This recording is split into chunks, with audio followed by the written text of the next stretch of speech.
Good morning. Good morning. I'm going to do this from the house because it's going to be a wild commute. It's a fall time, rainy in the northwest Monday morning. And we'll see how well this picks up. Once again, I do these things just to get these thoughts off my top of my noggin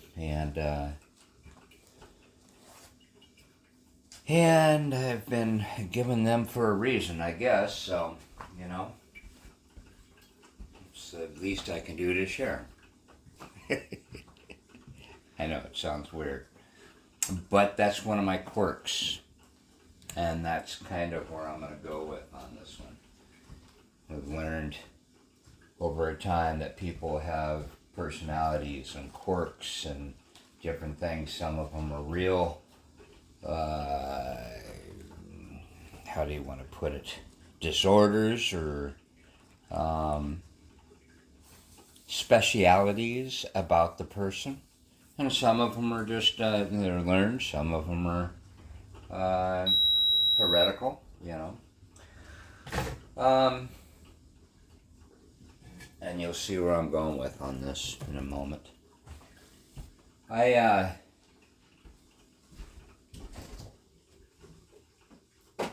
was talking to some people about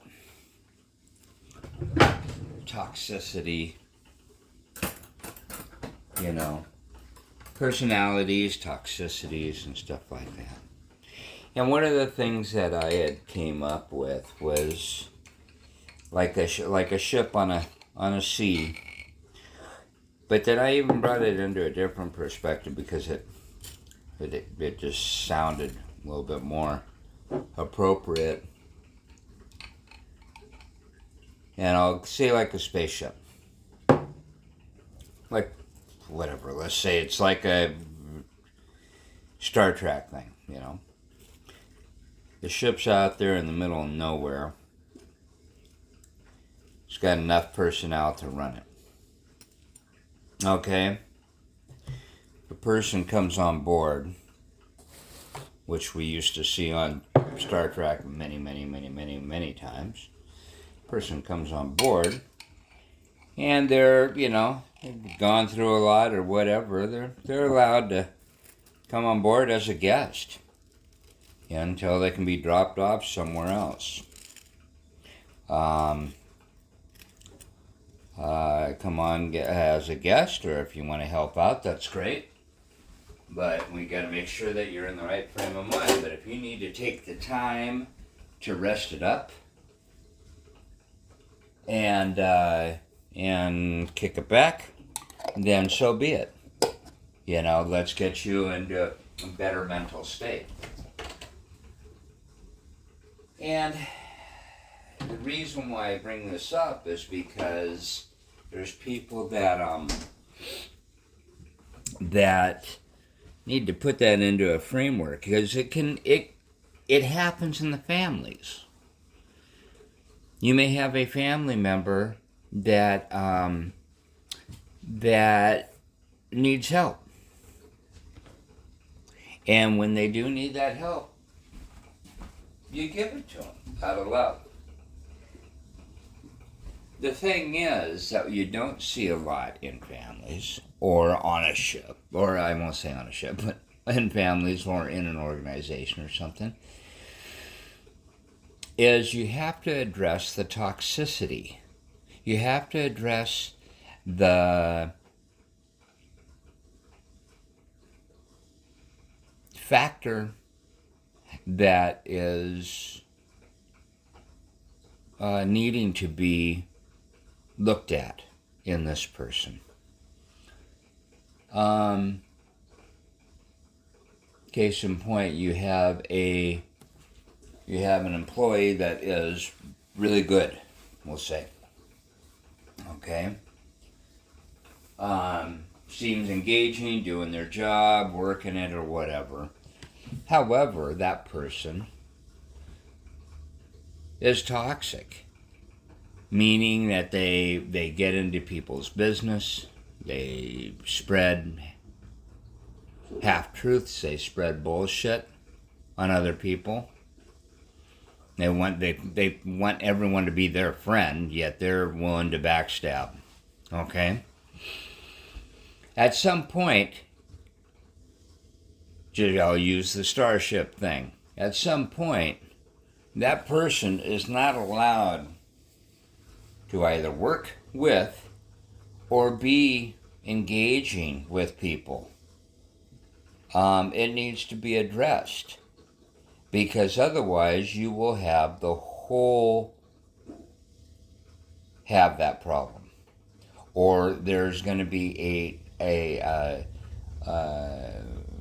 disorganized, or you're going to lose the harmony or whatever in that organization because of this one person. Okay? They will spread that bullshit to the next one, and to the next one, and to the next one, if they can get them fighting. Why? Because that's in their DNA. That is in their psyche. That is in the way that they like to just live. Okay? Well, if you're in a starship way out there, that's the last thing you do. If you brought a person on board, and it could be days, weeks, months before you're able to drop them off on the next star or wherever it's going to be, what do you do with it?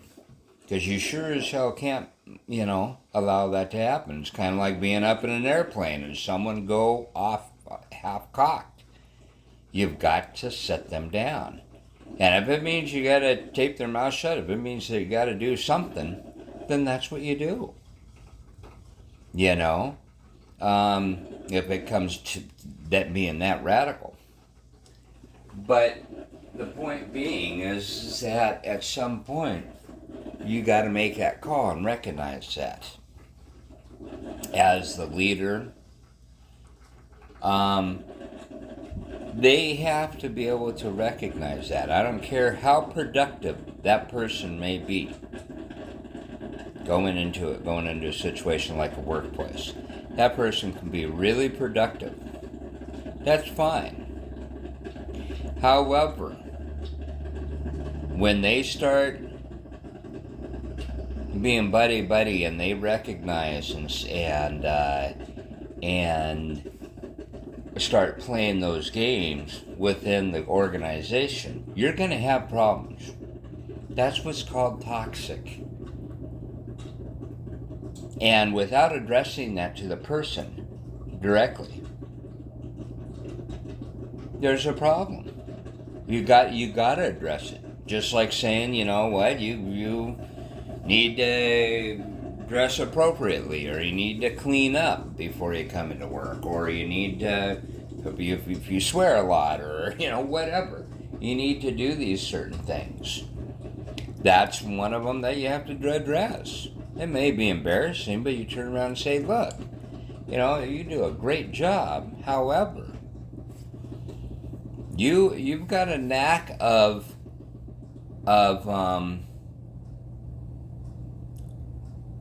ripping into the harmony of this organization, because it's all about you. Because it's all about your own little ways. And you may think that you're being buddy and this is the way it is, but you've picked one or two people that in the organization, and you are creating a living hell for them, strictly because you want to. It's in your DNA. Okay? Let me bring it down to like a family, going back to the family thing. If a family member is having an issue, that's okay. You can address it. And you can say, you know what? We can ride this out for a little bit, but you're part of an organization. You're part of a cohesive family. And we need to keep a happy home. The only way that we can keep a happy home is if you get your shit together. Okay? That's essentially what you're asking them. If it's a toxicity thing, where they're being that toxic, then you have to address it with them. Blunt honesty helps in so many ways. It's honesty, whether they want to hear it or not. It's like intervention on a person that has a dependency. Whether they want to hear it or not is not the question. The question is, can you pull this person out of the mire and the muck to get them to be civil, to get them to be productive again? Okay? I know of families that have another family member that, like there's parents out there with kids that are just, they not refusing to get a job or whatever, that's just as toxic as someone coming into an organization and spreading rumors and bullshit. You can address it, and if it doesn't get addressed one way, then you figure out another way of addressing it. But at some point, the tough love does come in. The blunt honesty comes in. As a supervisor, as a captain of a ship, as a parent of unruly children, as a HR person in a business or a CEO in a company, or even a person with their own business that only has a few people in it. That's the kind of little hidden thing that, it's easy to see a person that is not pulling their own weight, or of that nature. But if you got a person who is spreading toxicity or who is toxic themselves, how far do you go to rectify it? How far do you go to help them out? How far do you go to save your own business, save your own family?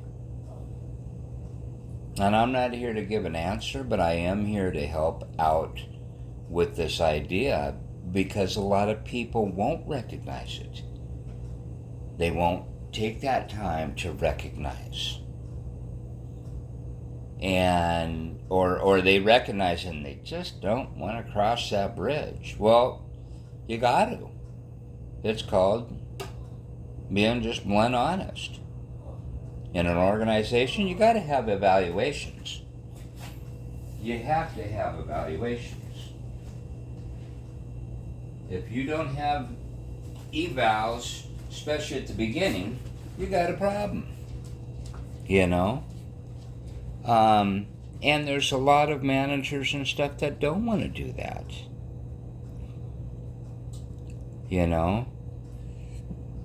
But that's just as important. Filtering out those that create disharmony is just as important as a person who is either not pulling their weight or that is disruptive completely to an organization.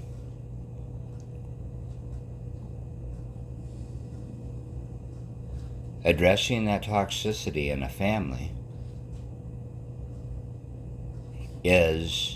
and being blunt honest with it, is just as important to a happy home as